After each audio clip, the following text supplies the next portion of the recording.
দর্শক স্বাগত 7 দিনে বৃহস্পতিবার সন্ধ্যা 7টায় অর্থাৎ সপ্তাহের শেষ কর্মদিবসের সন্ধ্যায় স্বাগত।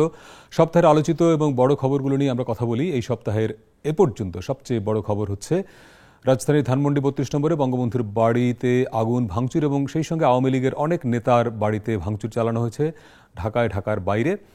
এর বাইরে এ সপ্তাহের আরও অনেকগুলো বড় খবর আছে। বিশেষ করে অমর একুশে অর্থাৎ ভাষার মাস শুরু হয়েছে, সেই উপলক্ষে বাংলা একাডেমি এবং সোহরাওয়ার্দী উদ্যানে শুরু হয়েছে অমর একুশে বইমেলা। আজকে আলোচনার মূল জায়গা আমাদের মূলত এটি। তার আগে দেখি যে এই সপ্তাহের বড় খবরগুলো কি এক নজরে।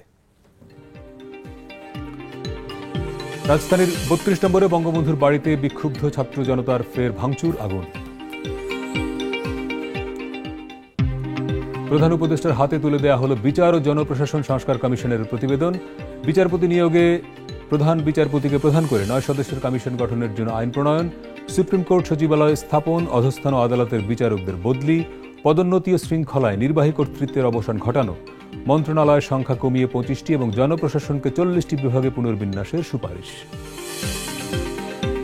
সংস্কার কমিশনগুলোর পূর্ণাঙ্গ প্রতিবেদন প্রকাশ করা হবে 8ই ফেব্রুয়ারি। এ মাসের মাঝামাঝি রাজনৈতিক দলগুলোর সঙ্গে বৈঠক, জানালেন আসিফ নজরুল। সংস্কারের আলাপ যত দীর্ঘ হবে দেশ তত বেশি সংকটের মুখে পড়বে, বললেন তারেক রহমান। সংস্কারের প্রস্তাবগুলো বাস্তবায়ন করতে হলে সবার আগে নির্বাচনের তাগিদ। শুরু হলো ভাষার মাস। অমর একুশে বইমেলা উদ্বোধন করলেন প্রধান উপদেষ্টা। শেখ হাসিনার ছবি সম্বলিত বিনে ময়লা ফেলে আলোচনায় প্রেস সচিব। আগামী বছর থেকে মেলায় বই প্রকাশের আগেই পাণ্ডুলিপি যাচাইয়ের পুলিশের পরামর্শ নাকচ করলেন সংস্কৃতি উপদেষ্টা। কুমিল্লায় যৌথ বাহিনীর হাতে আটক যুবদল নেতা তৌহিদুলের মৃত্যুর ঘটনা তদন্তের নির্দেশ প্রধান উপদেষ্টার। ক্যাম্প কমান্ডার প্রত্যাহার, উচ্চপদস্থ তদন্ত কমিটি গঠন ও দোষী হলে সেনা আইনি ব্যবস্থা নেওয়ার কথা বলছে আইএসপিআর। বিশ্ববিদ্যালয় ঘোষণার দাবিতে রাজধানীর তিতুমির কলেজ শিক্ষার্থীদের আন্দোলন 7 দিনের জন্য স্থগিত। একক বিশ্ববিদ্যালয় হচ্ছে না তিতুমির, শিক্ষা উপদেষ্টা। শিক্ষার্থীদের ধৈর্য ধরার আহ্বান নাহিদ ইসলামের। দ্রুত সব সমস্যার সমাধান সম্ভব নয়, বললেন আসিফ মাহমুদ। জাহাঙ্গীরনগর বিশ্ববিদ্যালয়ে ভর্তিতে পোষ্য কোটা বাতিল, শিক্ষক ও কর্মকর্তা কর্মচারীদের সুবিধা পর্যালোচনায় কমিটি। বৈষম্য বিরোধী 3 শিক্ষার্থীকে আটকের পর রাজধানীর উত্তরা পশ্চিম থানায় হামলা, জড়িতদের বিচার হবে, বললেন স্বরাষ্ট্র উপদেষ্টা। মালয়েশিয়া পাঠানোর প্রলোভন দেখিয়ে রাজধানীর মিরপুরে একটি আবাসিক হোটেলে নারীকে সংঘবদ্ধ ধর্ষণের অভিযোগ। কাফরুল থানায় ভুক্তভোগীর মামলা, পুলিশের অভিযান। সঠিক চিকিৎসা না পাওয়ায় অভিযোগে ফের রাজধানীতে সড়ক অবরোধ, জুলাই অভ্যুত্থানে আহতদের। প্রধান উপদেষ্টা বাসভবনে যাওয়ার পথে পুলিশি বাধার মুখে ইন্টারকন্টিনেন্টালের সামনে অবস্থান।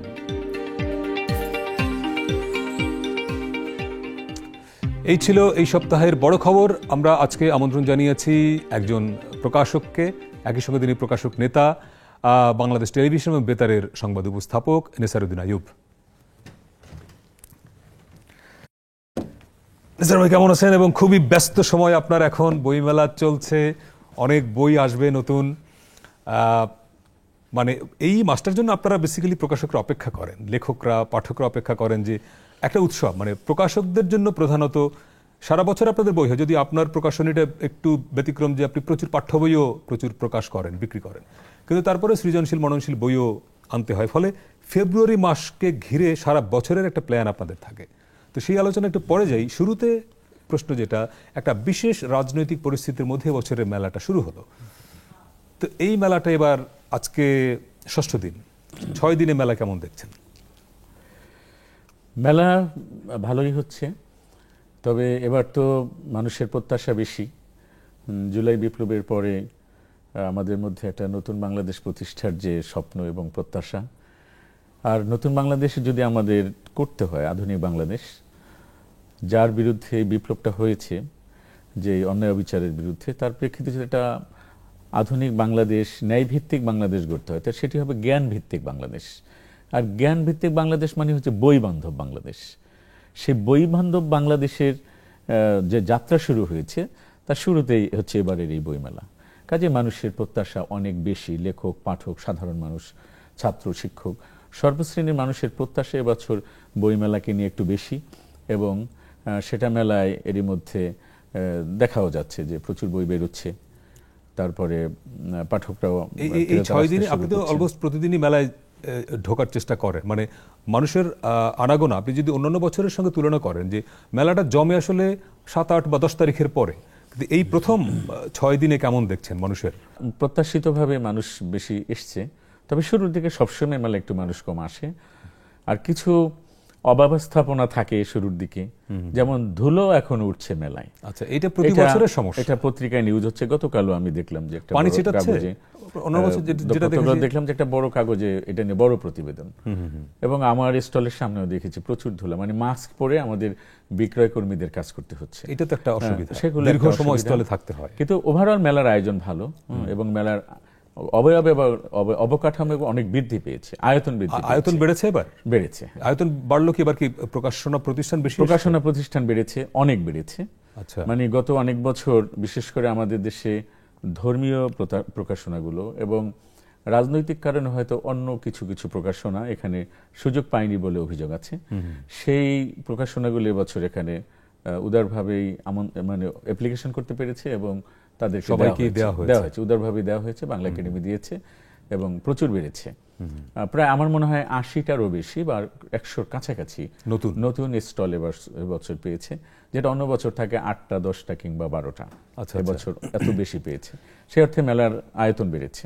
এবার একটা দৃশ্য বোধহয় আমি যদি এখন পর্যন্ত যাওয়ার সুযোগ পাইনি, অন্যান্য বছর রাজনৈতিক সরকারগুলোর আমলে মেলায় যেটা দেখা যেত যে ক্ষমতাসীন দলের প্রচুর স্টল থাকতো, তার অঙ্গ সহযোগী সংগঠনের অনেক স্টল, সেখানে বই বিক্রির চেয়েও নিজেদের প্রচার একটা উদ্দেশ্য ছিল। এবছর কি সেরকম, মানে বইয়ের, মানে বস্তুত বইয়ের বাইরের অন্যান্য স্টল কেমন?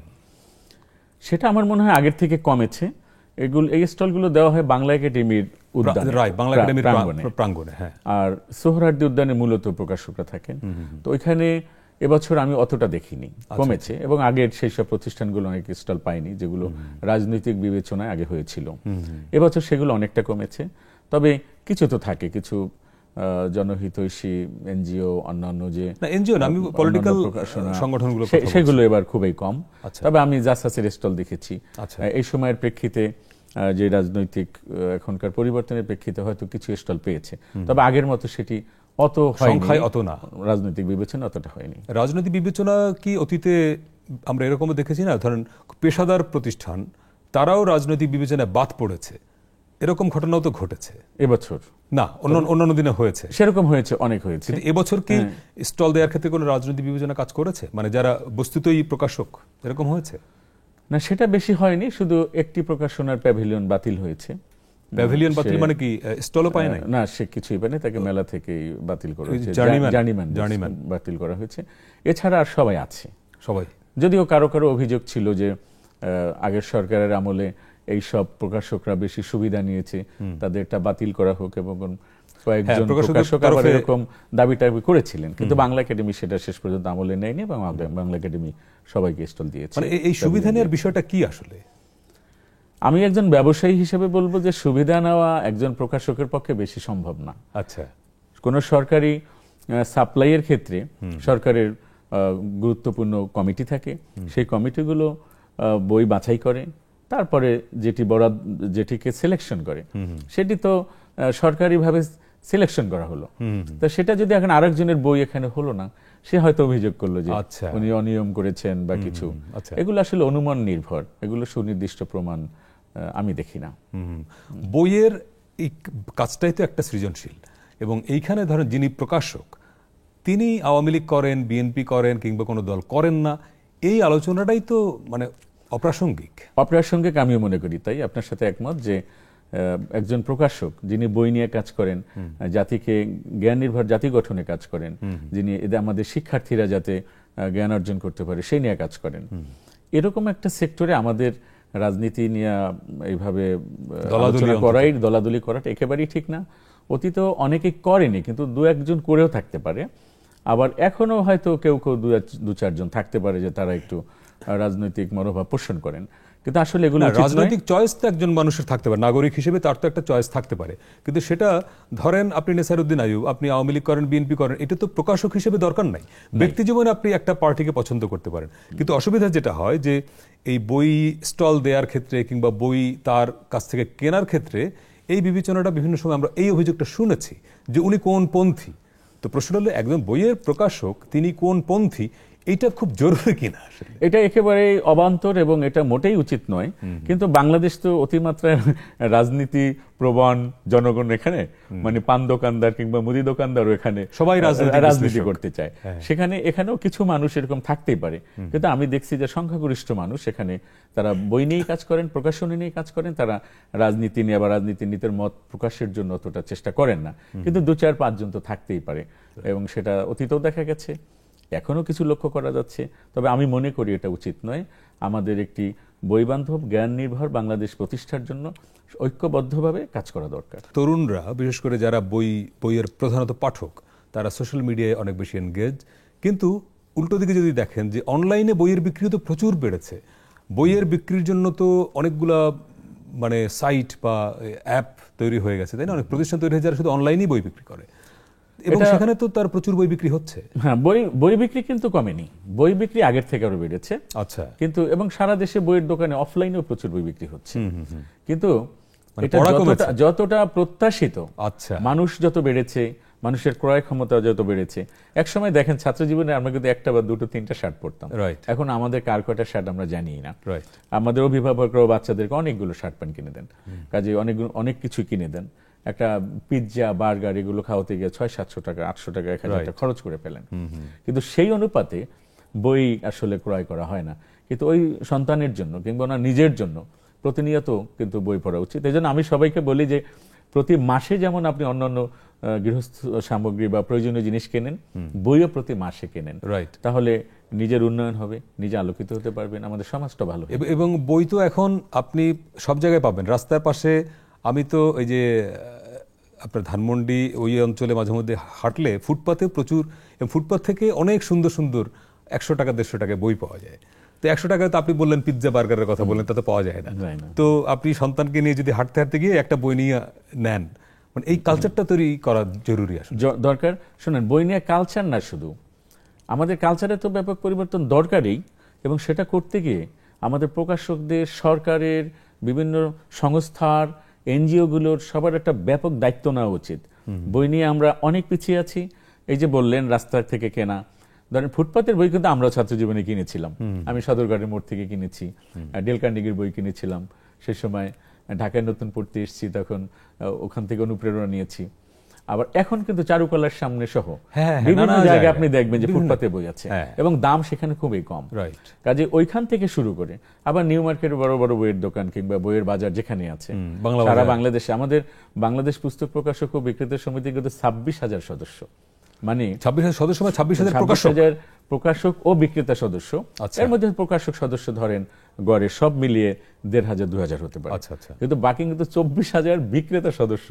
মানে 24,000 বইয়ের লাইব্রেরি আছে বাংলাদেশে, সংখ্যা অনেক অনেক।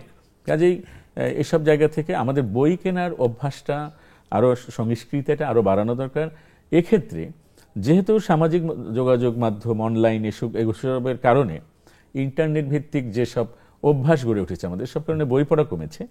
এই জন্য সরকারের উচিত এখন বিশেষ পদক্ষেপ গ্রহণ করা। এটা সংস্কৃতি মন্ত্রণালয়, শিক্ষা মন্ত্রণালয়ের অনেক পদক্ষেপ গ্রহণের জন্য আমরা বিভিন্ন সময় বলি সরকারকে। যেমন বিভাগীয় বইমেলা করছে সরকার প্রতি বছর, জেলাগুলোতে কিছু কিছু করছে 8-10টায়।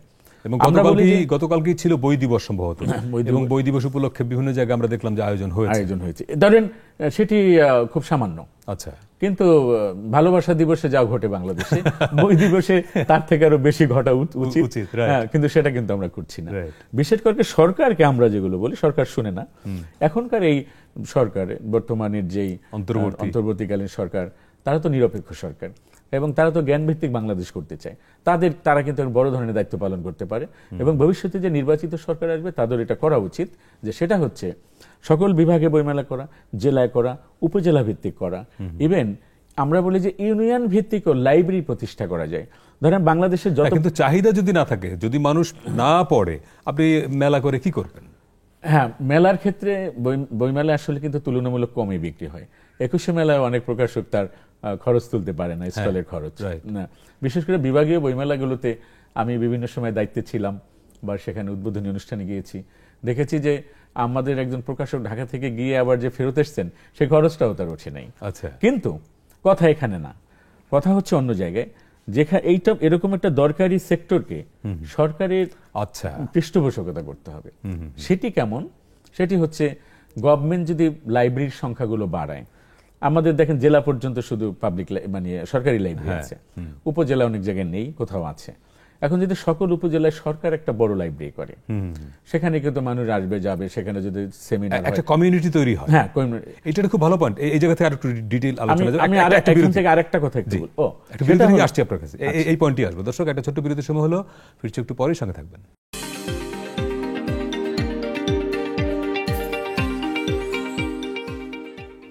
দর্শক, বিরতির পরে আবারও স্বাগত। 7 দিনে সপ্তাহের আলোচিত খবরগুলো নিয়ে কথা বলি। যদি আজকে আমরা আলোচনাটা একটু নিবদ্ধ রাখছি অমর একুশে বইমেলায়। আমাদের সঙ্গে আছেন প্রকাশক নেতা এবং বাংলাদেশ টেলিভিশন ও বেতারের সংবাদ উপস্থাপক নেসারউদ্দিন আইয়ুব। আপনি বিরতির আগে ছিলেন যে সরকারের কিছু বিশেষ ব্যবস্থা নেওয়া দরকার, এবং একটি আইডিয়া বললেন যে প্রত্যেকটি উপজেলায় যদি বড় লাইব্রেরি হয়, তাহলে সেই লাইব্রেরিকে ঘিরে একটা সৃজনশীল কমিউনিটি তৈরি হবে। এখন প্রশ্নটা হলো যে জেলা পর্যায়ে যে লাইব্রেরিগুলো এখন আছে, সেখানে আসলে কি পরিমাণ লোক যায়? এখন আমি বিভিন্ন জেলা পর্যায়ে লাইব্রেরিতে গিয়ে দেখেছি, ব্যক্তিগতভাবে কয়েকটা গিয়েছি, সেখানে দেখেছি যে মানুষ একটু কমই যায়। সেটির কারণ হচ্ছে ওই যে পাঠ্যাভ্যাস কমেছে, আর মানুষ আবার তথ্য মানুষ তো এখন ফোনে পাচ্ছে, জ্ঞানও ফোনে পায়। হ্যাঁ, লাইব্রেরি পর্যন্ত যাওয়ার অনেকের প্রয়োজন হয় না বা সময়ও নেই। কিন্তু আমাদের কিন্তু এই লাইব্রেরির এই কালচারটা রাখতে হবে। আচ্ছা। এবং এটাকে আরো ছড়িয়ে দিতে হবে উপজেলায়, জেলায়। বইয়ের সহজলভ্যতা নিশ্চিত করতে হবে। আচ্ছা। এবং এটা যেমন সরকারের দায়িত্ব আছে, সামাজিক বিভিন্ন সংস্থারও দায়িত্ব থাকতে পারে, আমাদের প্রকাশকদেরও আছে।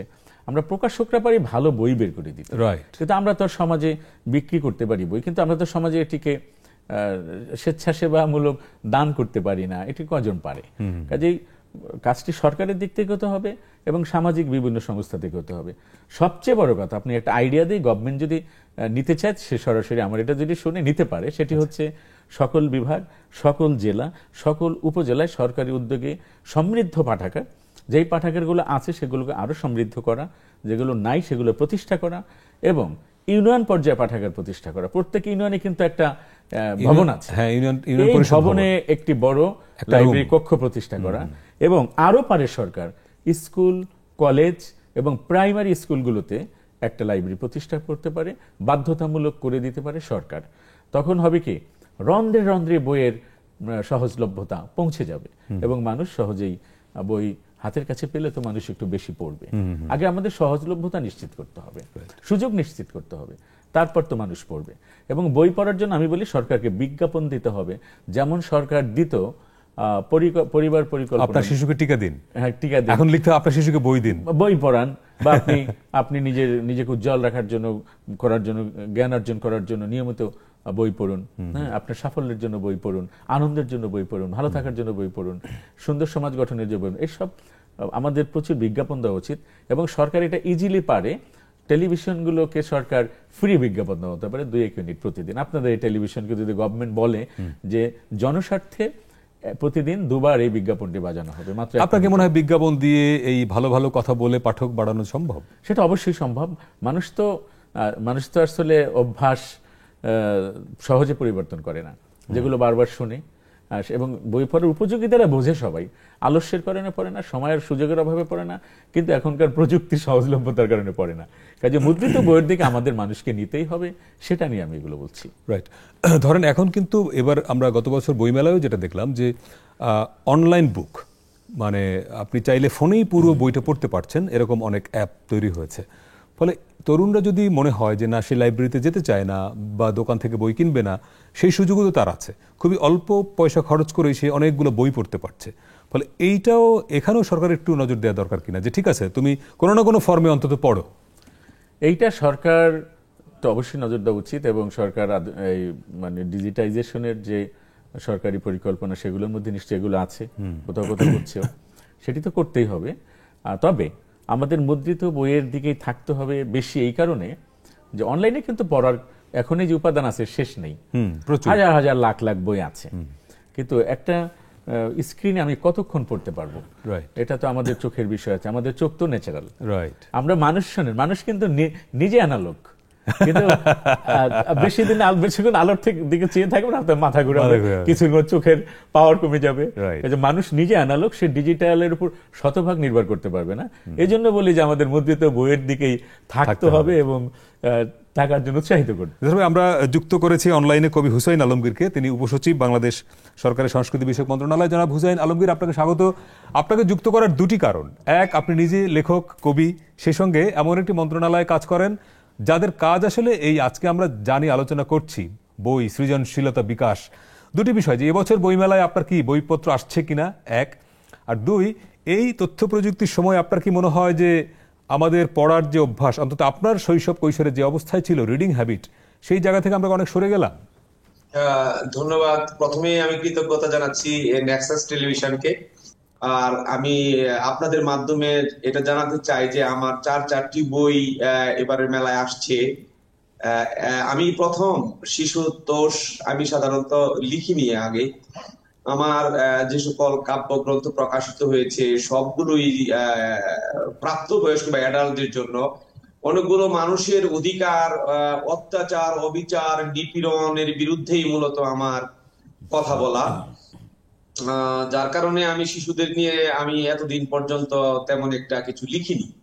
তো আমার পাঠকদের পক্ষ থেকে খুব আগ্রহ ছিল যে আমি যেন বাচ্চাদের নিয়ে, শিশুদের নিয়ে লিখি, যার কারণে এবার এই প্রথম চন্দ্রাবতী একাডেমি থেকে আমার একটা ছড়ার গ্রন্থ আসছে। সেটা কেউ থাকে না চাঁদে বইয়ের শিরোনামে আসছে। এটা একটু অন্যরকম, যে গতানুগতিকতার বাইরে কাজ করবার চেষ্টা করেছি। আর তাছাড়া কবিতায় তো আপনারা জানেনই, প্রেম একটা প্রধান উপাদান। আমি একাধারে দ্রোহ এবং প্রেম দুটাকেই একসাথে নিয়ে যাই।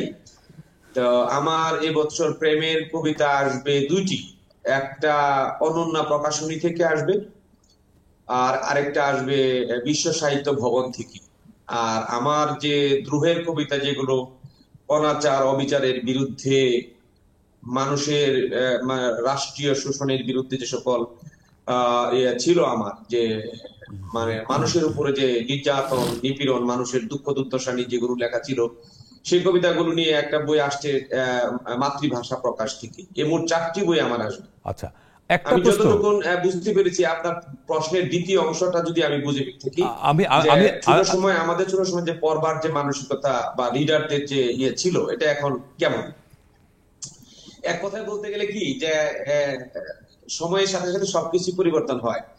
এখন যারা বলছেন যে অনলাইন বুক বা ই বুকে, অনেকে বলছেন যে ই বুক, এটা বলতেই পারেন। এটা আমি মনে করি যে এখন একটা ডিজিটালাইজেশন সারা পৃথিবীময় চলছে। বাস্তব অভিজ্ঞতা হচ্ছে অনলাইনে কবিতা, উপন্যাস, গল্প এগুলো পড়া যায় না। এগুলো অসম্ভব ব্যাপার, এগুলো মনের ব্যাপার। আপনি এক জায়গায় বসে স্ট্যাচুর মতো করতে পারেন না। এগুলো পড়বার জন্য যে ধরনের মানসিকতা ও কমফোর্টনেস দরকার, সেজন্য সাধারণত বই প্রয়োজন হয়। এবং আমি আপনাকে একটা জিনিস মনে করে দিতে পারি, আপনি মনে করবেন যে যখন ডিজিটাল কন্টেন্ট আসলো আমাদের দেশে, যখন প্রচুর টেলিভিশন হলো, একেবারে অনেক সাংবাদিক, অনেকে ধারণা করেছিল যে আমাদের ডেইলি নিউজ পেপার গুলি হয়তো বন্ধ হয়ে যেতে পারে বা গুরুত্ব হারাতে পারে। আমরা দেখলাম যে এই আমাদের যে নিউজ পেপার গুলো আছে, এগুলো সার্কুলেশন আগের চেয়ে বেড়েছে, এদের পরিধি বেড়েছে। এটা আবেদন আলাদা, বইয়ের আবেদন আলাদা। অনলাইন পাঠ শুধু ওগুলোই করা যায় যেগুলো থেকে কেবলই আপনি কিছু তথ্য নেবেন, ইনফরমেশন নেবেন, মেসেজ নেবেন। কিন্তু আপনার জ্ঞান অর্জনের জন্য, মনের শান্তির জন্য, তৃপ্তির জন্য অনলাইনে পড়াশোনা করে সে তৃপ্তিটা আসে না। যার কারণে আমরা দেখেছি যে আগে আমরা যেভাবে বই পড়েছি, এই বই পড়া যদিও কমেছে, সংখ্যা কিন্তু বেড়েছে। আমাদের সময় হয়তো 90 জন পড়তো, কিন্তু মানুষ ছিল 200 জন। এখন যদি 60 জন পড়ে, মানুষ আছে 2 লাখ। গড় পড়তা কিন্তু পাঠক একবারে কমে যায়নি, গড় পড়তা পাঠক কিন্তু খুব একটা কমেনি। আরেকটা বিষয় হচ্ছে, এখন একটা নতুন জিনিস যুক্ত হয়েছে, যেটা আগে ছিল না। আগের দিনে আপনি দেখবেন যে কেউ একটা লাইব্রেরি চেষ্টা করে করতে পারে টাকার জন্য, একটা বই কেনার জন্য অর্থ কষ্টে ভুগত। এখন মানুষের হাতে অনেক টাকা, আপনি বিশ্বাস করবেন না, মানুষ শুধু তার সুন্দর একটা লাইব্রেরির জন্য তার বাসায় একটা রাইট, সুন্দর শোকে যে বই সাজানোর জন্য সে লক্ষ লক্ষ টাকার বই কিনছে। রাইট। হ্যাঁ, তো এটা আমি মন্দ কিছু মনে করি না। আমার আমার বিশ্বাস যে আপনি যখন কিছু একটা কিনবেন, বাসায় নিয়ে যাবেন, আপনি তো অন্তত একটু হলেও খুলে দেখবেন রাইট। কোন জনাব কিছু হুসেন আলমগীর কোন আরেকটা একটা বিষয়। প্রসঙ্গ, জনাব হুসেন আলমগীর আরেকটা প্রসঙ্গ, সেটা হলো এই, জনাব নেসারুদ্দিন আইয়ুব প্রসঙ্গটা তুললেন যে বই একদম প্রান্তিক পর্যায়ে পৌঁছে দেওয়ার জন্য সরকারের একটা বড় দায় আছে এবং সংস্কৃতি মন্ত্রণালয়ের একটা বড় রেসপন্সিবিলিটি এখানে আছে। ফলে আপনি যেহেতু সরকারের এই গুরুত্বপূর্ণ জায়গায় আছেন, ফলে বই একদম প্রান্তিক পর্যায়ে পৌঁছে দেওয়ার জন্য সরকারের মানে ভাবনাটা কি, বা আপনার ব্যক্তিগত কোনো ভাবনা আছে কিনা আলাদা করে? একটু যদি মূল বিষয়টা শুধু একটু বলেন, কেন থেকে অস্পষ্ট আসছে। আচ্ছা, বলছি মানে যে আমরা কি করতে পারি, বই, সংস্কৃতি মন্ত্রণালয় থেকে কি করা উচিত আচ্ছা বলছেন? আচ্ছা, বই সারা দেশে ছড়িয়ে দেওয়ার ক্ষেত্রে সংস্কৃতি মন্ত্রণালয়ে তো অনেক উদ্যোগ আছে, ফলে এই জায়গাটা আরেকটু বাড়ানো যায় কি করে, এবং আপনার নিজের কোনো ভাবনা আছে কিনা এই বিষয়ে? I got it. আমি আপনাকে যে জিনিসটা বলবো যে আমাদের সংস্কৃতি বিষয়ক মন্ত্রণালয়ের সম্পর্কে অনেকের ধারণা অস্পষ্ট। মনে করা হয় যে এটা খুব ছোট একটা মিনিস্ট্রি। আসলে এটা অনেক বড় মিনিস্ট্রি। আমাদের 20 থেকে 25টা সেক্টর রয়েছে। আপনি জানেন যে সারা বাংলাদেশের 64 ডিস্ট্রিক্টে আমাদের জেলা গণগ্রন্থাগার রয়েছে, পাবলিক লাইব্রেরি যেটা বলা হচ্ছে। তা এই পাবলিক লাইব্রেরি গুলোতে আমরা প্রতি বছর সেখানে বইয়ের নতুন নতুন বইয়ের যোগান দিচ্ছি এবং পাঠকদেরকে আকৃষ্ট করবার জন্য নানান প্যাকেজ ঘোষণা করছি, দিবস পালন করছি, প্রতিযোগিতার আয়োজন করা হচ্ছে। এবং আপনি এটাও জেনে থাকবেন যে এই যে আমাদের বিশ্ব সাহিত্য কেন্দ্র, এই যে ভ্রাম্যমাণ লাইব্রেরি যেটা পরিচালনা করতো, এটাও কিন্তু আমাদের ফাইন্যান্সিং এই করতো, অর্থ মন্ত্রণালয়, আমাদের সংস্কৃতি মন্ত্রণালয়। তারপরে আমাদের এই যে জাতীয় গ্রন্থাগার আছে একটা, জি। ওটার মাধ্যমে আমরা প্রচুর বই মানুষের হাতে পৌঁছে দিই। এবং আমাদের আরো আমরা আর কি করতে পারি আপনাদের থেকে, এবং এবছর আমরা একটা নতুন প্রকল্প নিতে যাচ্ছি, সেটা হচ্ছে বুকস ইন ব্যাগ। অর্থাৎ ব্যাগে ব্যাগে করে আমরা মানুষের বাড়িতে বই নিয়ে যাব। আচ্ছা। Books in bag. Book book আমরা তো করলাম এতদিন যে ভ্রাম্যমাণ লাইব্রেরি, আমরা এই এটা কি বছর আপনারা আমরা এই ফ্রি চিন্তা নিয়ে এসেছি যে মানুষের কাছে ফ্রি বই পৌঁছে দেবেন, বুকস ইন এরকম ব্যাগ। ব্যাপারটা? মানে মানুষের কাছে ফ্রি বই পৌঁছে দেবেন, ব্যাপারটা এরকম? না, এটা আবার ফেরত দিবে সে পড়ে। আমরা বই তো মানুষকে আমরা গিফট করি না সাধারণত। আচ্ছা, আমরা বই দিয়ে থাকি, তারা বই পাঠ করে যেন এটা পরে আচ্ছা, ফেরত আমাদেরকে দেবে। একটু দিয়ে দেয় আর কি। আচ্ছা, আচ্ছা, অনেক ধন্যবাদ আপনাকে আমাদের সঙ্গে যুক্ত হওয়ার জন্য। আরেকটা বিরতি নিয়ে আসছি দর্শক, আরেকটা বিরতির সময় হলে ফিরছি, একটু পরেই সঙ্গে থাকবেন।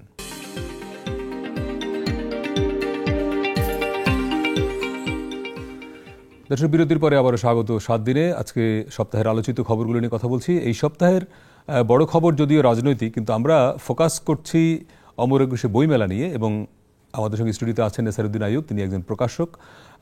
তবে এর বাইরে এই সপ্তাহের আরেকটি বড় খবর হচ্ছে কক্সবাজারের টেকনাফে অপহরণ, এবং এটি প্রায়শই এরকম সংবাদ আমরা পাচ্ছি, এবং এটি নিয়ে আমাদের সঙ্গে কক্সবাজার থেকে যুক্ত হয়েছেন স্থানীয় সাংবাদিক তৌহিদুল ইসলাম। তৌহিদুল ইসলাম, কয়েকদিন পরপরেই কিন্তু এই টেকনাফ থেকে আমরা এই অপহরণের খবর পাচ্ছি। সবশেষ কয়েকদিন আগেও এরকম একটা ঘটনা ঘটলো। নতুন কোনো খবর আছে কিনা? যারা সবশেষ অপহৃত হলেন তাদের কি উদ্ধার করা গেছে? ধন্যবাদ। অপহরণ কিন্তু এটা আজকের না, অনেকদিন আগে থেকেই, প্রায় 1 যুগ ধরেই অপহরণ হয়ে আসছে। অপহরণের বিষয়টা ঘটে আসছে এই টেকনাফ কেন্দ্রিক, রোহিঙ্গা ক্যাম্প কেন্দ্রিক বিষয়টা ঘটে আসছে। এটা মূলত আইন শৃঙ্খলা রক্ষা বাহিনীর তদন্তে একটা জিনিস বেরিয়ে এসেছে। 3টা কারণে এটা হচ্ছে। একটা টার্গেট করে মুক্তিপণ আদায়ের জন্য, আরেকটা হচ্ছে মাদকের লেনদেনের টাকা উদ্ধারের জন্য, আরেকটা হচ্ছে মানব পাচারের উদ্দেশ্যে মালয়েশিয়া বা অস্ট্রেলিয়া এরকম জায়গায় নিয়ে যাবে বলে তাদেরকে জিম্মি করে মুক্তিপণ আদায় করা হচ্ছে। এই পর্যন্ত গত 13 মাসের একটা পরিসংখ্যান আছে আমাদের। গত 13 মাসে মোট উখিয়া এবং টেকনাফ মিলে 311 জনের মতো অপহৃত হয়েছে। এর মধ্যে আহ, আহ, গত এই যে গত কাল বা গত পরশু যেটা ঘটনা, 5 জনের একটা বিষয় আছে, সেটা আজকে আপডেট হচ্ছে। তাদের কাছ থেকে 5 লাখ টাকা মুক্তিপণ দাবি করা হয়েছে। 5 লাখ টাকা মুক্তিপণ পরিশোধ করলেই তাদেরকে ছেড়ে দেওয়া হবে। আচ্ছা, এমনি স্থানীয় প্রশাসন কি বলছে? মানে এই যে কয়েকদিন পরপরই লোকজনকে অপহরণ করে নিয়ে যাচ্ছে, কিছু কিছু ক্ষেত্রে অপহরণকারী ধরাও পড়ছে, কিন্তু এটার বিষয়ে মানে যে ধরনের স্টেপ নেওয়া দরকার সেটা কি নেওয়া হচ্ছে আসলে মানে রাষ্ট্রের বা প্রশাসনের পক্ষ থেকে? প্রশাসনের পক্ষ থেকে যে স্টেপ নেওয়া হচ্ছে এটা আসলে যথোপযুক্ত নয়। কারণ এটা হচ্ছে পাহাড়ি, গভীর জঙ্গল এবং পাহাড়ি এলাকা। এখানে ওই ধরনের সক্ষমতা কিন্তু আমাদের আইন শৃঙ্খলা বাহিনীদের নেই। এই কারণে টেকনাফের স্থানীয় বাসিন্দারা কিন্তু একটা বিভিন্ন সময়ে মানববন্ধন, বিক্ষোভ মিছিল, অপহরণ রোধে এমনকি প্রধান উপদেষ্টা এবং স্বরাষ্ট্র উপদেষ্টা বরাবর স্মারকলিপিও প্রদান করা হয়েছে। তারা সেনা অভিযান চান, স্থানীয়রা চান একটা সেনা অভিযান পরিচালিত হোক, যেন এই অপহরণকারীদের ধরা হোক, এটা রোধ করা হোক। তবে একটা বিষয়, এই যে অপহরণের সঙ্গে যারা যুক্ত এরা কি মূলত মাদক ব্যবসায়ী, বা এরা কি সবাই স্থানীয়, মানে সবাই কি ওই লোকাল নাকি বাইরে থেকে কেউ আসে, অথবা এর সঙ্গে আরাকান আর্মি বা এরকম যারা সীমান্তে তৎপর তারাও কি এসব ঘটনার সঙ্গে যুক্ত? এরকম কোনো তথ্য পাওয়া যায়? প্রায় এরা যুক্ত।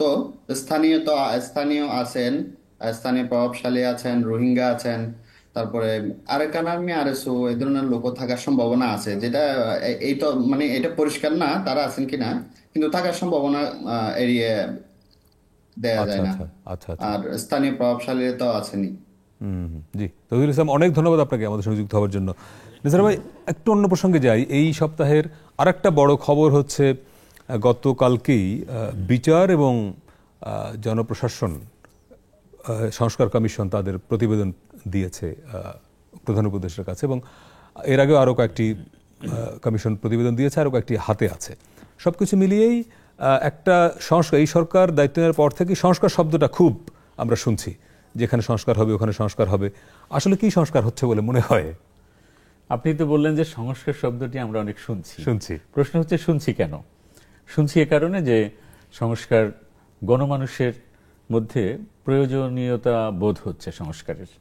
এটার কারণ হচ্ছে তাহলে রাষ্ট্রে অনেক অসঙ্গতি তৈরি হয়েছে এই দেশে, এবং আইনের অনেক অপপ্রয়োগ হয়তো হচ্ছে, মানুষ তার অধিকার সঠিকভাবে পাচ্ছে না, বৈষম্য তৈরি হয়েছে। এই কারণেই তো সমাজের শান্তি শৃঙ্খলা বিঘ্নিত হয়েছে। এই কারণেই তো আসলে সংস্কারের প্রশ্ন এসছে। যদি রাষ্ট্রের সবকিছু নাগরিকরা তাদের সকল অধিকার ঠিকঠাক মতো পেত, তাহলে তো সংস্কার লাগতো না, ঠিকঠাক চলতো, তাহলে তো কেউ বলতো না যে সংস্কার করেন। কাজে সংস্কার আসলেই প্রয়োজন হয়েছে। আমাদের যে মহান মুক্তিযুদ্ধ ৭১-এর স্বাধীনতা লাভ, তারপরে কিন্তু বিভিন্ন সময় রাজনৈতিক অস্থিরতার মধ্যে দিয়ে আমাদের যে পর্যন্ত আমরা এসেছি, এই প্রায় অর্ধ শতাধিক বছর। তাই এই সময়ের মধ্যে আমরা আসলে আমাদের সরকারগুলো জনগণের চাহিদা অনুযায়ী আসলে রাষ্ট্রের যে নিয়ম কানুন, আইনের প্রয়োগ এবং যে প্রশাসনের যে সঠিক পরিচালনা, এইগুলো পারেনি আসলে। এবং সর্বশেষ গত ১৬ বছর আসলে আমরা যেভাবে বলি একজন স্বৈরশাসক চেপে বসেছিল আমাদের উপর, তা সেখানে কিন্তু মানুষের অধিকার নানানভাবে বিঘ্নিত হয়েছে, এবং মানুষের একটা শ্রেণী সরকারের সমর্থকরা এখানে সুবিধা ভোগ করেছে, আবার যারা সমর্থক না কিংবা বিরোধী রাজনৈতিক দল তাদের কিন্তু নিপীড়ন করা হয়েছে। তো এইসব কারণে এগুলো যাতে আর কখনোই না ঘটে, মানুষ যেন তার নাগরিক অধিকার নিশ্চিতভাবে পায়, সেজন্যই আসলে সংস্কারের কথা এসেছে। এবং আমার মনে হয় জুলাই বিপ্লব যেভাবে ঘটেছে, গণঅভ্যুত্থান, তার প্রেক্ষিতে এখন সংস্কার হতেই হবে, এবং সেটা এই অন্তর্বর্তীকালীন সরকারের একটা প্রধান কাজ। এই সরকার তো সবসময় থাকবে না, তারা হচ্ছে একটা সাময়িক সরকার, কিন্তু তারা এগুলো শুরু করছে এবং এগুলোর বাস্তবায়নটা শুরু করে যাবে এবং সংস্কারটা করে যাবে, যাতে এই রাষ্ট্রটা ভালোভাবে চলে। কাজে সংস্কার হওয়া খুব কাঙ্ক্ষিত এখন। কিন্তু এই সরকারের ৬ মাস হয়ে গেল, তো এই ৬ মাসে কি আপনি কোথাও সংস্কারের লক্ষণ দেখেন? এখন তো সংস্কারের প্রক্রিয়াগুলো ঠিক করা হচ্ছে, আইনকানুনগুলো পরিবর্তন করা হচ্ছে, এখন তো আর সংস্কার হচ্ছে না। আচ্ছা, সংস্কার তো পরে হবে। সংস্কার হওয়ার জন্য তো সেরকম সরকার লাগবে, নির্বাচিত সরকার লাগবে, এবং সুশীল সরকার লাগবে, জনগণের ভোটে নির্বাচিত সরকার লাগবে। সেই জিনিস, এটা তো একটা প্রক্রিয়ার মধ্যে ঢুকলাম আমরা মাত্র। কাজে তাদেরকে যদি আমরা বলি যে কি সংস্কার করলেন, মনে হয় সেই সময়টা আসেনি। প্রক্রিয়া শুরু করেছেন। আমার জানা মতে 6টি কমিশন হয়েছে কমপক্ষে, না আরো বেশি, 10টির বেশি। 10টির বেশি। তাহলে এই 10টি সংস্কার কমিশন শুধু তাদের প্রক্রিয়াটা এবং আইন কানুন প্রণয়ন করছেন, মাত্র সিস্টেমটা প্রণয়ন করছেন। এরপর তো এগুলো আলোচনা হবে। সরকার যখন বিরোধী সকল রাজনৈতিক দলের সাথে আচ্ছা, কালকেরই দিয়েছে বিচার বিভাগ সংস্কার কমিশন এবং এবং এবং সম্ভবত জনপ্রশাসন। হ্যাঁ, জনপ্রশাসন। তা সেখানে তো ওই যে বাংলাদেশকে 4টি প্রদেশে বিভক্ত করা সহ অনেক কিছু আছে। আমি ব্যক্তিগতভাবে খুব আশাবাদী যে এই বছর এবার মানে ভালো কিছু হবে বাংলাদেশের জন্য। আপনি দেখেন ইউরোপের একটা দেশ, মনে করেন সুইজারল্যান্ড, কিংবা আপনি আমেরিকার কথা ধরেন, বা কানাডা, আমাদের নিউজিল্যান্ড, অস্ট্রেলিয়া, এইসব দেশে তো আমরা যাই আসি, আমাদের মানুষ যায় আসে সব সময়। এবং সেখানকার সামাজিক রাষ্ট্রীয় নিরাপত্তা, মানুষের সামাজিক নিরাপত্তা, ব্যক্তিগত জীবন, পারিবারিক জীবন কত সুশৃঙ্খল এবং সুন্দর। আর আমাদের এখানে আপনি রাস্তায় বেরোলেন, ফিরবেন কিনা কোনো নিরাপত্তা কোথাও মানুষের নেই। কাজে এই জিনিসগুলোর তো একটা সুরাহা হতে হবে একটি রাষ্ট্রের জন্য। আমাদের মহান মুক্তিযুদ্ধ হয়েছে, এই যে জুলাই বিপ্লব হলো, 90-এর গণঅভ্যুত্থান হয়েছে, সবকিছুই তো মানুষ তার অধিকারের জন্য করেছে। সরকারের কাজ হলো এই অধিকারগুলো নিশ্চিত করা, সেটি সরকার করছে না। তারা অনর্থক রাজনৈতিক এজেন্ডা বাস্তবায়ন করছে এবং দলীয় এজেন্ডা বাস্তবায়ন করছে, যার জন্য সাধারণ মানুষ ক্ষুব্ধ হচ্ছে। এবং এইবার আমরা প্রত্যাশা করি সাধারণ মানুষের সেই প্রত্যাশা পূরণ হবে। রাইট। এবং আপনার কি মনে হয় যে সবচেয়ে বেশি সংস্কার কোন জায়গাটা দরকার? আমার মনে হয় সব জায়গায় বেশি বেশি দরকার। তবে সেটা জনপ্রশাসনে হলে তো বাংলাদেশ এবং আইন বিভাগ, যেটা বিচার ও আইন এবং জনপ্রশাসন, এই জায়গাগুলোতে যদি সংস্কার হয় সঠিকভাবে এবং বাস্তবায়ন হয়, মানে মানুষ যদি ন্যায় বিচারটা পায়, ন্যায় বিচার পায়, শুধু ন্যায় বিচার নিশ্চিত করলেই তো সমাজ রাইট মানে তারের মতো মানে সমস্যা অর্ধেক শেষ, অর্ধেক শেষ, আরো বেশি শেষ। এরপর জনপ্রশাসনে যদি জনবান্ধব, যদি সরকারি অফিসগুলো গিয়ে মানুষ যদি সেবাটা ঠিক মতো পায়, সেবা পাওয়া তো আছেই, ঠিক সেবাই না, মানে জনপ্রশাসন একটা সিস্টেমে চলবে, নাগরিক বান্ধব এবং গণতান্ত্রিক এবং সুবিচার নির্ভর যে সিস্টেম, সেটা যদি হয় তাহলে তো ঘুষ থাকবে না, চাইলেই কেউ নিতে পারবে না। আর এখন তো প্রযুক্তি ব্যবহার করলে আপনি চাইলেই ঘুষ নিতে পারবেন না, আপনার অ্যাকাউন্টে টাকা ঢুকতেই পারবে না, আপনি ঘরের মধ্যে কয় টাকা রাখবেন। কাজেই এটা সহজ, এখন প্রযুক্তি ব্যবহার করে সহজ। এবং কিন্তু এটা যদি বাস্তবায়ন শুরু হয় তাহলে মনে হয় এটি সম্ভব, এবং আসলে মানুষ এখন এটাই চাচ্ছে। রাইট। আর একটা বিরতি আসে দর্শক, আর একটা ছোট্ট বিরতির সময় হলো, ফিরছি একটু পরে, সঙ্গে থাকবেন।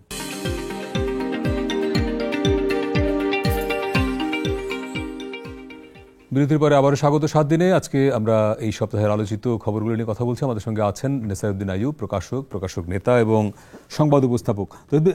নেসার ভাই, আবার একটু জ্ঞানের প্রসঙ্গে ঢুকি, বইপত্রে। এই নর্মালি যেটা হয়, বছরের প্রথম দিনেই শিশুরা সাধারণত বইপত্র পেত, কিছু ব্যতিক্রম বাদ দিলে।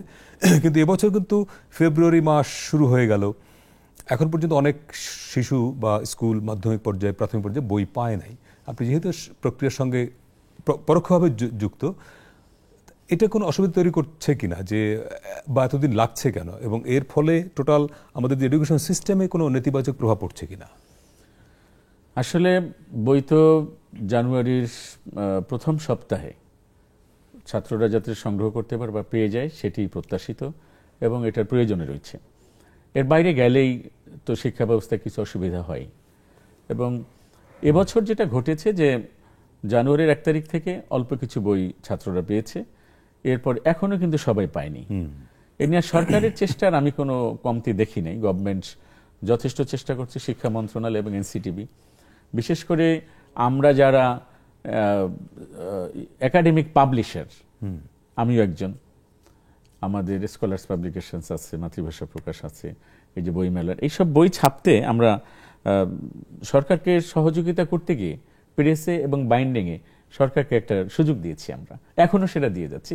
এবং এটা এনসিটিবি চেয়েছে, বলেছে আপনাদের ওইসব বইগুলো আপনারা একটু পরে ছাপেন, আমাদের এনসিটিবির বইগুলোর মুদ্রণে এবং বাধাই আপনারা সহযোগিতা করেন। সেটি কিন্তু আমাদের বাংলাদেশ পুস্তক প্রকাশক ও বিক্রেতা সমিতি থেকে করা হচ্ছে। এখন এইবার যেহেতু জুলাই বিপ্লবের পরে আসলে সময় পেয়েছে সরকার মাস তিনেক, ডিসেম্বর 31শে ডিসেম্বর পর্যন্ত। এই মাস তিনেক সময় এখানে যথেষ্ট না। এর আগে যেই বইগুলো ছিল সেই বইয়ের বেশ কিছু পরিবর্তন আনতে হয়েছে সরকারকে। এখন সেখানে অনেক রাজনৈতিক বক্তব্য ছিল, কিংবা সেই আগের সরকারের আমলের যেসব বক্তব্য, এমন সিলেবাসে এমন কিছু ছিল যেসব এখন বাদ দিতে হয়েছে সরকারকে। তো সেগুলো বাদ দিতে কিন্তু সময় লেগেছে, এটা একটা কারণ। এখন কিন্তু এই যে বই যে এখনো পায়নি, সেটি কিছু ব্যর্থতাও নিশ্চয়ই আসছে, এতটা দেরি হওয়াটা উচিত হয়নি। হ্যাঁ, কারণ সরকারের এই এনসিটিভির এই প্রজেক্টও অনেক বড়, পর্যাপ্ত জনবল রয়েছে, এবং বিশেষ করে বাংলাদেশ মুদ্রণ শিল্প সমিতির ভূমিকা এখানে বেশি, বা যারা মুদ্রণ করেন প্রেস মালিকরা হচ্ছে মূলত এই বইটা নেয়। তারা তো তাদের মেশিনারিজ, বাইন্ডিং ক্যাপাসিটি, মুদ্রণের মেশিন, এগুলোর ক্যাপাসিটি অনুযায়ী টেন্ডারে বইটা পেয়েছে। তার না হয় 3 মাসের জায়গায় 4 মাস, মানে 3.5 মাস লাগুক, 10 দিন বেশি লাগুক, এখন 1.5 মাস 2 মাস বেশি লাগছে।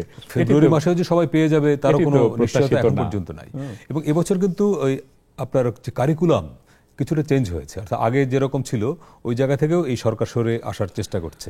কারিকুলামে ব্যাপক চেঞ্জ হওয়াটাই স্বাভাবিক, কারণ আমাদের শিক্ষা ব্যবস্থাটা, আমি ব্যক্তিগতভাবে মনে করি শিক্ষা ব্যবস্থাটাকে একবারে পুরাই ধ্বংসের কিনারে নিয়ে যাওয়া হয়েছিল। বিশেষ করে যেটাকে আমি সিলেবাসকে আমি বেশি বলবো না, সিলেবাসের বিষয়টি ভিন্ন, কিন্তু পরীক্ষা পদ্ধতি বাতিল করে দেওয়া হয়েছিল। নাম কাগজে পরীক্ষা রাখা হয়েছিল, আসলে জীবনটাই একটা পরীক্ষা। আপনি উপস্থাপক হয়েছেন অডিশন দিয়ে, সেটি একটি পরীক্ষা। আমি সংবাদ পাঠক হয়েছি অডিশন দিয়ে, বিরাট পরীক্ষা। বিসিএস ক্যাডারের চাকরি তো বড় ধরনের পরীক্ষা ছাড়া হয় না। কিন্তু আমাদের শিক্ষার্থীদের পরীক্ষা বন্ধ করে দেওয়া হয়েছিল। এটি শুধু যে অনিয়ম বা অদূরদর্শিতা ছিল সেটা না, আমার মনে হয়েছে এটা একটি ষড়যন্ত্র, যাতে আমাদের ভবিষ্যৎ প্রজন্মকে পঙ্গু করে ফেলা হয়, সেরকম একটা ব্যাপার। এটি আপনি যেভাবেই নেন বা যেভাবে নেন, আমার মনে হয়েছে এরকম। তো এখন সেটি থেকে পরীক্ষা পদ্ধতি চালু হয়েছে এই সরকারের আমলে, এবং এটি একটি ভালো দিক যে শিক্ষার্থীরা পরীক্ষা দিয়ে তাদের মেধা, যোগ্যতা, জ্ঞান এগুলোর যাচাই করতে পারবে, এবং সে যাচাই করে তারা উপরের দিকে। কিন্তু অটোপাসও তো আছে। অটোপাস এই সময় একেবারেই নাই, শুধু একটা হয়েছে, সেটি জুলাই বিপ্লবের ঠিক পরবর্তী সময়ে সেটি করা সরকারের ঠিক হয়নি। কারণ কিছু ছাত্র গিয়ে সচিবালয়ে গিয়ে ঢুকে পড়লো এবং দাবি করলো, এবং তারা মেনে নিল, সেটি একেবারেই ঠিক হয়নি। মানে আপনি বলছেন এটা ব্যতিক্রম, সেটি ব্যতিক্রম।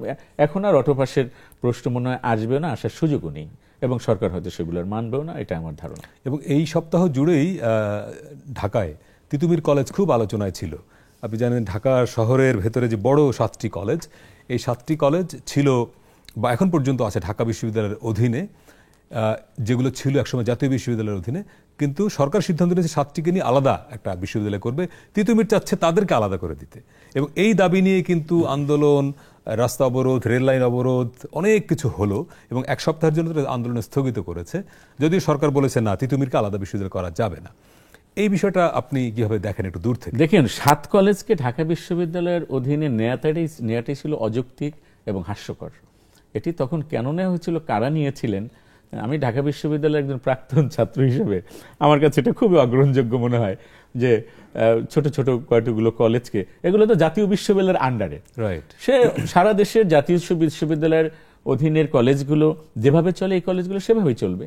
এখানে পড়াশোনার মান বাড়ানো যায়, এখানে মূল উদ্দেশ্য ছিল মান বাড়ানো, অবকাঠামো বাড়ানো যায়। ইউনিভার্সিটি নিজের তো চাপ অনেক, সেই অন্য কলেজের মান বাড়াবে কখন? এটি একটা হাস্যকর উদ্যোগ এবং অযৌক্তিক উদ্যোগ আমি বলেছি, কারণ এটা যেহেতু এটা অযৌক্তিক ভাবে শুরু হয়েছিল, কাজে এটা থেকে ভালো কোনো রেজাল্ট আপনি আশা করতে পারেন না।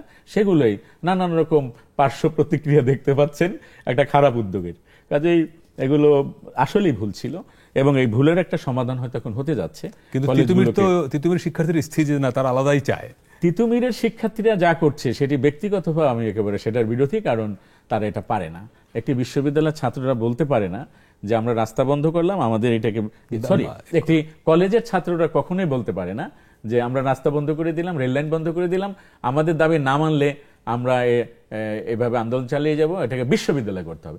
বিশ্ববিদ্যালয় করবে তো বিশ্ববিদ্যালয় মঞ্জুরি কমিশন, আর একটা কলেজকে বিশ্ববিদ্যালয় করতে হবে কেন? শিক্ষা মন্ত্রণালয় করবে, রাইট। কিন্তু তারা দাবিটা করবে কেন? সে যেখানে ভর্তি হয়েছে ওখানে জাতীয় বিশ্ববিদ্যালয়ের অধীনে, কলেজে ভালোভাবে পড়াশোনা করবে, ভালো রেজাল্ট করবে, তার কর্মজীবনে সে যা ভালো কিছু করবে, এটা তার দায়িত্ব। তার দায়িত্ব তো এটা না যে রাস্তাঘাট বন্ধ করে দিয়ে বেআইনি কাজকর্ম করে একটা সরকারকে চাপ দিয়ে একটা কলেজকে বিশ্ববিদ্যালয়ে পরিণত করা, এটা যে কোনো মানুষের স্বাভাবিক সেন্সেই মনে হবে এটা একটা অন্যায়। রাইট, অনেক ধন্যবাদ আমাদের সময় দেওয়ার জন্য। আজকে শেষ করতে হচ্ছে, ভালো আপনাকে থাকবেন। ধন্যবাদ এবং নেক্সাস টেলিভিশনকে ধন্যবাদ এবং আমাদের জি। সম্মানিত দর্শকদেরকে অনেক অনেক ধন্যবাদ দর্শক। এই ছিল আজকের 7 দিনে। কথা হবে আগামী বৃহস্পতিবার ওই সপ্তাহের বড় খবরগুলো নিয়ে। সে পর্যন্ত ভালো থাকবেন।